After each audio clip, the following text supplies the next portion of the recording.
గత ప్రభుత్వ అవకతవకల వల్ల అభివృద్ధి కుంటుపడిందని విమర్శించారు మంత్రి నారాయణ. తమ ప్రభుత్వం వచ్చాక వైసీపీ ఆపేసిన అభివృద్ధి పనులు పునఃప్రారంభించామన్నారు. నెల్లూరు జిల్లా ఆత్మకూరు బస్టాండ్ ఫ్లైఓవర్ను మంత్రి నారాయణ పునఃప్రారంభించారు. నెల్లూరుని స్మార్ట్ సిటీ చేయాలన్న సంకల్పంతో ముందుకు సాగుతున్నామని మంత్రి నారాయణ అన్నారు. ఫ్లైఓవర్పై మరమ్మతుల కారణంగా 40 రోజుల పాటు వాహనదారులు తీవ్ర ఇబ్బందులు ఎదుర్కొన్నారని మంత్రి తెలిపారు. ఈరోజు ఆత్మకూరు బస్టాండ్ దగ్గర ఉండే ఫ్లైఓవర్ 1995లో గవర్నర్ చంద్రబాబు నాయుడు గారికి ఇనాగ్రేషన్ చేయడం జరిగింది. అది కొంత డ్యామేజ్ అయ్యి ఉంటే దానికి సంబంధించిన అధికారులు ఈ కావచ్చు జేఈ కావచ్చు వాళ్ళందరూ వాళ్ళ పీడీతో మాట్లాడి దాన్ని 45 రోజుల్లో చాలా చక్కగా తీర్చిదిద్దారు. వాళ్ళని ప్రత్యేకంగా అభినందిస్తున్నాను.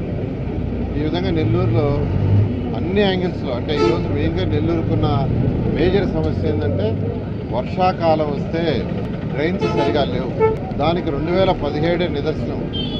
2017లో వచ్చిన ఫ్లడ్కి సగం నెల్లూరు టౌన్ మునిగిపోయింది.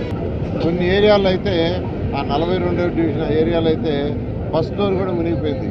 గౌరవనీయ ముఖ్యమంత్రి గారు స్వయంగా నెల్లూరులో వచ్చి బస్సులోనే బస చేసి 4 రోజులు ఆ ప్రాబ్లం సాల్వ్ చేశారు.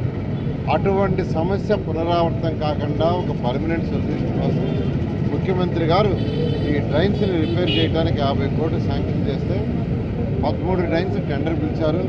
ఎంతో వేగవంతంగా వర్క్ స్టార్ట్ అయింది. 8 డ్రైన్స్ స్టార్ట్ అయింది. అక్కడక్కడ ఏదైతే ఆక్యుపై చేసుకొని ఉన్నారో వాటిని కొద్దిగా తొలగించాల్సి వస్తుంది. దానికి అందరూ సహకరించండి.